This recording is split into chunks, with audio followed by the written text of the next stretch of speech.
TDP మహానాడులో భారీ భారీ సవాళ్ళు అయితే విసురుకున్నారు. జగన్మోహన్ రెడ్డి గారికి చాలా మంది సవాళ్ళు విసిరేశారు. దమ్ముంటే చర్చకు సిద్ధం రండి అంటూ అది ఇది అంటూ జోగి రమేష్ విషయంలోనూ ఇంకొకరి విషయంలోనూ అలాగే వీళ్ళు కూడా సవాళ్ళు విసిరారు. జోగి రమేష్ విషయంలో లేదంటే జగన్మోహన్ రెడ్డి వీళ్ళందరూ కూడా. అయితే ఇక్కడ మహానాడులో వీళ్ళు ఏం చేశారు, ఏమి ఇచ్చారు, ఇదంతా ప్రజల్లోకి తీసుకెళ్ళాలి అని ప్రిపేర్ చేశారు. కానీ ఇక్కడ ధరల మాట ఏంటి? సవాళ్ళు సరే రాజకీయంగా ఆ సవాళ్ళు మామూలే, ఆ చర్చలకు రమ్మండి మామూలు, ఎవరో రారు కూర్చోరు చర్చలకి. ఇవన్నీ సవాళ్ళ వరకే ఆగిపోతాయి. తొడలు కొట్టుకుంటారు, బట్టలు దించుకుంటారు అన్నీ అయిపోతాయి. కానీ సామాన్యుడు ఇబ్బంది పడుతున్నది పెరుగుతున్న ధరలకు సంబంధించి. దాని ప్రస్తావన ఇంపార్టెంట్ ఇక్కడ. పెట్రోల్ ధరలు మండిపోతున్నాయి, డీజిల్ ధరలు మండిపోతున్నాయి, గ్యాస్ ధరలు పెరిగిపోయినాయి, కరెంటు బిల్లులు పెరిగిపోతున్నాయి, నిత్యావసర వస్తువుల ధరలు బాగా పెరిగిపోయినాయి. అన్నిటి విషయంలో ఎవరి జీతాలు పెరగవు, ఎవరి ఆదాయం పెరగదు, అంతే ఉంటుంది. మధ్యతరగతి వాడు ఎప్పుడూ నలుగుతూనే ఉంటాడు. పేదల కంటే సంక్షేమ పథకాలు ఏవో అందొస్తుంటాయి. ఇంకా గొప్ప వాళ్ళ మాట, డబ్బు ఉన్న వాళ్ళ మాట చెప్పుకోవాల్సిన అవసరం లేదు. కానీ ఇక్కడ ధరలు పెరుగుతున్న ధరలు భరించలేక, అలాగని కాంప్రమైజ్ అవ్వలేక నలిగిపోయేది ఎవరంటే మిడిల్ క్లాస్ ప్రజలు. ఇక్కడ పెట్రోల్ ధరల గురించో ఇప్పుడు అందరికీ తెలుసు ఏ రాష్ట్రంలో ఎంత పెట్రోల్ ధరలు ఉంది అనేది. ఒక రకంగా ఇక్కడ మన రాష్ట్రంలోనే ఎక్కువ, ఇటు తెలుగు రాష్ట్రాల్లో ఎక్కువ ధరలు ఉన్నాయనేది.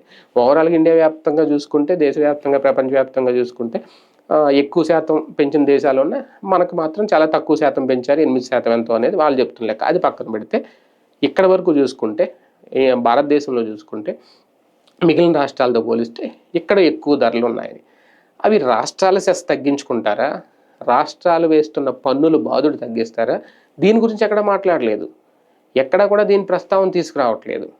లేదు, త్వరలో తగ్గుతాయని ఒక హామీ లేదు, ఒక భరోసా లేదు. ఇప్పుడు ఈ యుద్ధం నేపథ్యంలోనూ ఇంకో కారణాల వల్ల ఇంకా ధరలు పెరుగుతాయి. పెట్రోల్ ధరలు, డీజిల్ ధరలు ఇప్పటికే 120 దగ్గరికి వెళ్ళిపోయింది పెట్రోల్ లీటరు. అది 130కి వెళ్ళొచ్చు, 150కి వెళ్ళొచ్చు. ఇలా భయపడుతున్న నేపథ్యంలో ప్రతిదానికి ఆల్టర్నేటివ్గా ఎలక్ట్రిక్ వాహనాలు వాడండను, ఇంకోటి వాడండను, ఇది ఒక్కటే కాదు ప్రామాణికం. అసలు ధరలు తగ్గించే బాధ్యత రాష్ట్ర ప్రభుత్వాలు తీసుకుంటాయా లేదనేది ఇక్కడికి.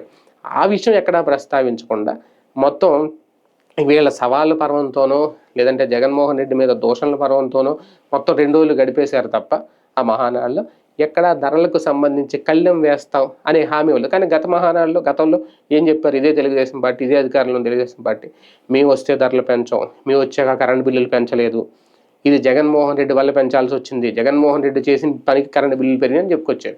వాళ్ళు ట్రూ డౌన్ ఛార్జీలు వేశారు, ట్రూ అప్ ఛార్జీలు వేశారని చెప్పుకొచ్చారు. కానీ ఇప్పుడు ఏం జరుగుతుంది? ఇప్పుడు దాని గురించి ఏమైనా మాట్లాడారా అంటే ఎప్పుడు సవాళ్ళే కాదు, ప్రజలు ఇబ్బందులు పడుతున్న అంశాలకు సంబంధించి కూడా ఒక హామీ, ఒక భరోసా ఇస్తే ప్రజల్లో నమ్మకం పెరుగుతుంది. దాన్ని స్కిప్ చేసేసి ఎదుటి వ్యక్తి డైవర్ట్ చేస్తున్నాడు, ఎదుటి వ్యక్తి ఇక్కడ మహానాడు పోటీగా ఎక్కడో సెంట్రల్ ఆఫీస్లో, తాడేపల్లి సెంట్రల్ ఆఫీసులో మీటింగ్ పెట్టుకుంటే దీన్ని డైవర్ట్ చేయడానికి ఆయన మీటింగ్ పెట్టుకున్నాడంటే ప్రజలు నమ్మే పరిస్థితి ఉంటుందా? ఒకసారి ఆలోచించుకోవాలి.